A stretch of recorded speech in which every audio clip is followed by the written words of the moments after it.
आपण पाहत आहात 24 तास माध्यम. आपल्या बातम्या, आपली वाहिनी.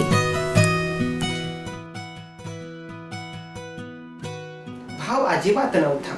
मग हा श्रवणाला जायचा. मग श्रवण करत असताना एक दिवस असा विषय आला की हरे विजय मध्ये असा ग्रंथ आला की भगवंताला 16,000 पत्न्या आहेत. हा घरी आला आणि पत्नीला सांगू लागला, आज मी खूप आनंदी आहे, कारण मी आता ग्रंथ ऐकतोय, संतांचं चरित्र ऐकतोय आणि आता मी त्यांच्यासारखं वागण्याचा प्रयत्न करणार आहे. आज मी भरपूर खुश आहे, भरपूर आनंदी आहे. मग आज काय झालं तर आज असा विषय आला की भगवंताला 16,000 बायका आहेत. मग मी दुसरी हे ऐकण्याच्या आधी म्हटलं, मी काय सांगते ते ऐका. मी सुद्धा पांडव प्रताप ऐकायला गेले होते.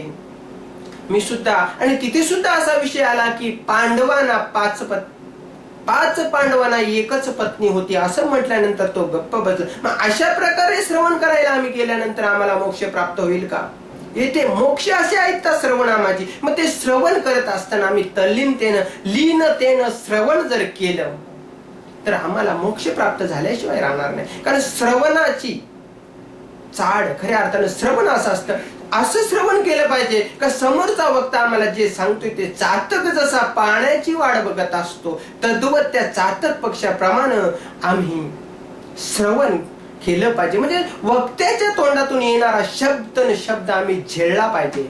त्या मोक्षानंच आम्हाला भगवंताची प्राप्ती होईल, आम्हाला मोक्ष प्राप्त होईल. येथे मोक्ष अशा इथं श्रवणा माझी. मग खऱ्या अर्थानं माऊलींनी सांगताय मग मंत्रीची वैरी म्हणे, खऱ्या अर्थानं मंत्रांनी वैरी म्हण. मग खऱ्या अर्थानं बघा, मंत्रीची वैरी मरे वाया का बांधावी कट्यारे, रोग जाय दूध साखरे. मग दूध साखरानं कधी रोग जातो का? नाही जात. मग दूध साखरानं रोग वाढण्याचं काम होतं. कारण खऱ्या अर्थानं आम्ही जे गोष्ट आम्हाला पवित्र आहे ती गोष्ट आम्हाला अपवित्र वाटते आणि अपवित्र गोष्ट आम्हाला पवित्र वाटते.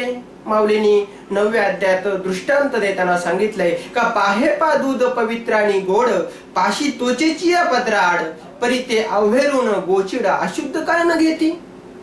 आता दूध पवित्र एकमेव अशी गोष्ट आहे. पाहे पा दूध पवित्र आणि गोड. मग आम्हाला पवित्र आणि गोड एकमेव वस्तू. काही गोष्टी गोड आहेत. आता गोमित्र पवित्र आहे पण गोड आहे का? प्यायला कसंही होतं आम्हाला, आम्ही पिऊ शकत नाही, ते पिऊ शकत नाही. मग तसं तद्वत आता कडुलिंबाचा पाला पवित्र आहे, मग गोड आहे का? नाहीये. मग फक्त एकमेव वस्तू अशी आहे की पाहे पा दूध पवित्र आणि गोड, पाशी त्वचेची पदराड.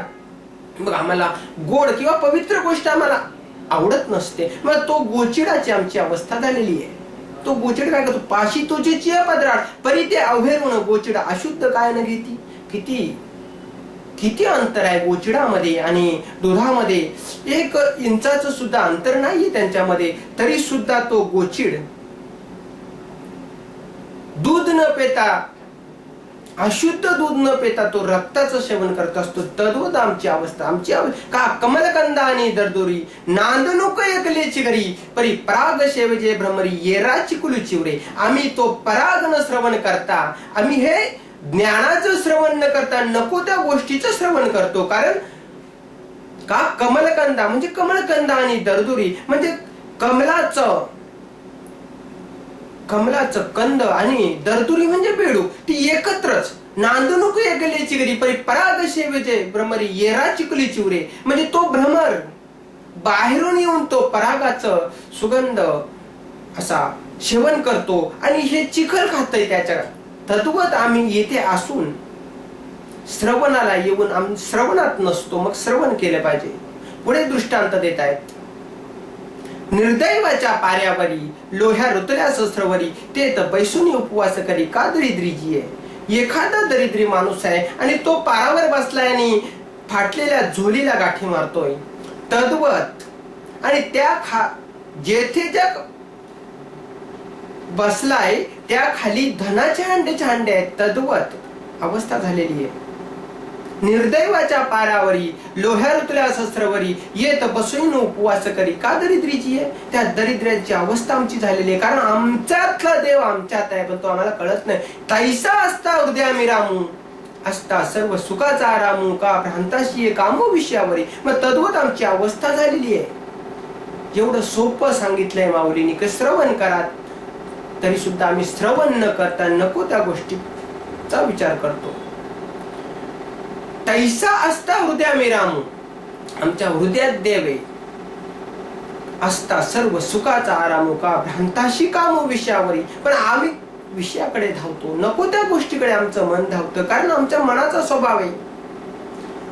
मनाला जर अक्कल, कारण परमार्थामध्ये श्रवण जरी करायचं असेल तरी तुम्ही मनाला अक्कललं पाहिजे. कारण मन कसं आहे, मन सेनापती शूर, काम क्रोधादी महावीर, त्यांचा मार अति दुर्धर, घाई धोर धोर लोलवी मना. मनाचे दोन सेनापती शूर आहेत, काम आणि क्रोध, हे त्याचे दोन सेनापती आहेत. आणि ते सेनापती असे आहेत का त्यांचा मार जर मनाला लागला तर मनाला लोलवल्याशिवाय राहणार नाही. घाई धोर धोर लोलवी. मग मनाचं आकलन करायचं असेल तर आम्ही कुठं गेलं पाहिजे? मग संतांची संगती म्हणून मार्गगती, आकळा वा श्रीपती येणे पंते. मग आम्ही संत संगतीत गेलं पाहिजे. मग संत संगती म्हणजे संतांच्या सोबतच राहिलं पाहिजे का? मग संत संगती म्हणजे ग्रंथ संगती. मग श्रावण महिन्यामध्ये अशा प्रकारे विशिष्ट घरोघरी जे ग्रंथाचं पारायण केलं जातं ते जाऊन आम्ही श्रवण करणं म्हणजे सुद्धा श्रवण संत संगती आहे. आता प्रत्येकाला संत संगती उपलब्ध होत नाही तरी सुद्धा बघा, माध्यम नेटवर्कचं धन्यवाद दिले पाहिजेत, कारण प्रत्येकाच्या घरोघरी त्यांनी ही संत संगती उपलब्ध करून दिलेली आहे आणि प्रत्येकाला ही संधी श्रवणाचा लाभ उपलब्ध करून दिलेला आहे. अशा रीतीने आम्ही संत संगती केली पाहिजे. मग संतांच्या संगतीत गेलं पाहिजे, ग्रंथांच्या संगतीत गेलं पाहिजे आणि ग्रंथांचं श्रवण केलं पाहिजे, म्हणजे आम्हाला मोक्ष मिळाल्याशिवाय राहणार नाही खऱ्या अर्थानं. मग मोक्ष आम्हाला प्राप्त झाल्याशिवाय राहणार नाही. मग म्हणून माऊली सांगतायत काही, मोक्ष ऐशे ऐता श्रवणा माझी. ऐता म्हणजे फुकट, फुकट प्राप्त होतं. मग कारण ही आम्हाला वस्तुस्थिती आहे. देवे दिला देह, कशासाठी भगवंताने हा नरदेह कशासाठी दिला? देवे दिला देह भजन गोमटा, तो या झाला फाटा बाधिकेचा. खऱ्या अर्थानं भजनासाठी दिलाय, पण ज्या कामासाठी आणलाय त्या कामासाठी न वापरता आम्ही नको त्या गोष्टीसाठी वापरतो. आम्हाला वाटतं बाबा आम्हाला भगवंताने प्राप्त दे, कारण हे साधन आहे. जसं ती आई त्या मुलाला लिंबोनीचे झाडा मागे चंद्र झोप लाग बाई. मग आता लिंबोनीच्या झाडाचा आणि चंद्राचा काय संबंध हो? आता तिला तो चंद्र दाखवायचा असतो. मग तद्वत हे साधन दिले भगवत प्राप्तीचं. आयुष्याच्या साधने सचिदानंद पदवी घेणे एवढा अधिकार नारायणे कृपा अवलोकने दिलेला.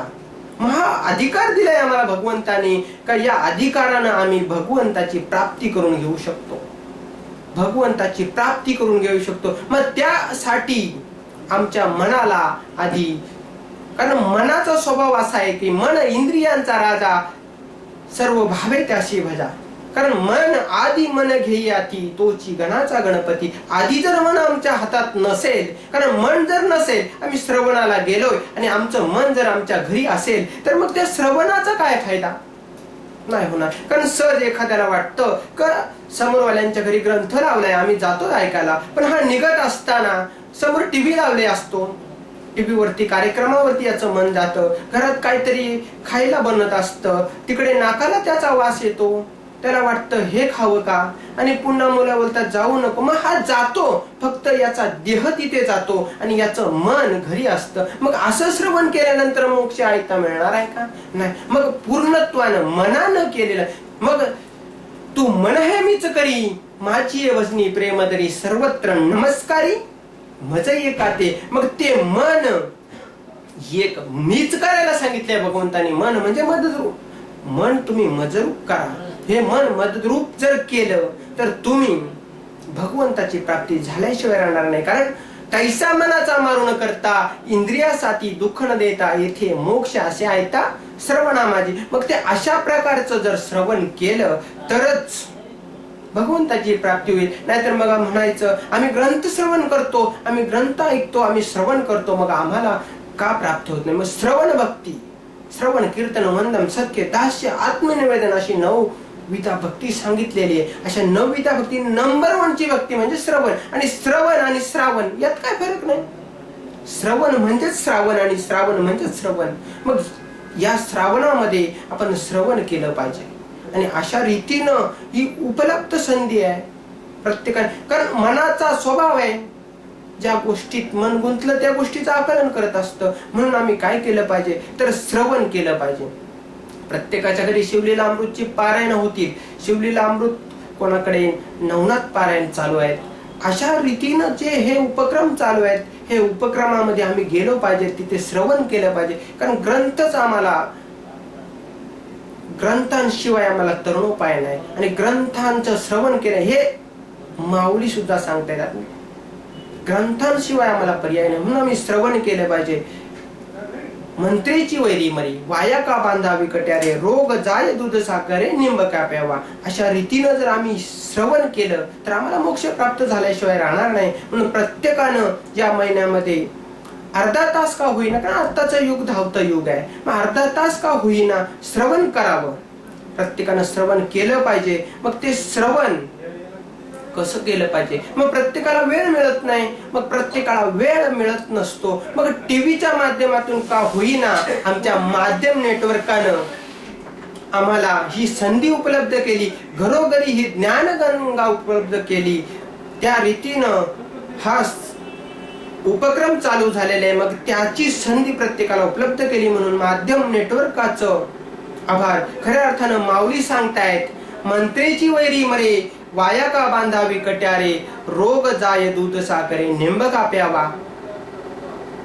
तैसा मनाचा मारू न करता, इंद्रियासाठी दुःख न देता, येथे मोक्ष असे ऐता श्रवणा माझी, यथामती यथावकाश. या ओवीचा अर्थ सांगण्याचा प्रयत्न केला. खऱ्या अर्थानं माध्यम नेटवर्कने आम्हाला इथे बोलवून ही संधी उपलब्ध केली. माध्यम परिवाराचा मी शतशः ऋणी आहे. आणि झालेली सेवा श्री गुरु चरणी अर्पण करून सेवेला आपण इथे पूर्णविराम करू. पुंडलिक वरदारी विठ्ठल श्री ज्ञानदेव तुकाराम, पंढरीनाथ भगवान की जय. माऊली ज्ञानेश्वर महाराज की जय. जगद्गुरु तुकाराम महाराज की जय. विठ्ठल विठ्ठल विठ्ठल विठ्ठल विठ्ठल विठ्ठल विठ्ठल विठ्ठल विठ्ठल विठ्ठल विठ्ठल. पुंडलिक वरदारी विठ्ठल श्री ज्ञानदेव तुकाराम, पंढरीनाथ भगवान की जय. माऊली ज्ञानेश्वर महाराज की जय. वासुदेव हरी वासुदेव हरी वासुदेव हरी. आपण पाहत आहात 24 तास माध्यम. आपल्या बातम्या, आपली वाहिनी.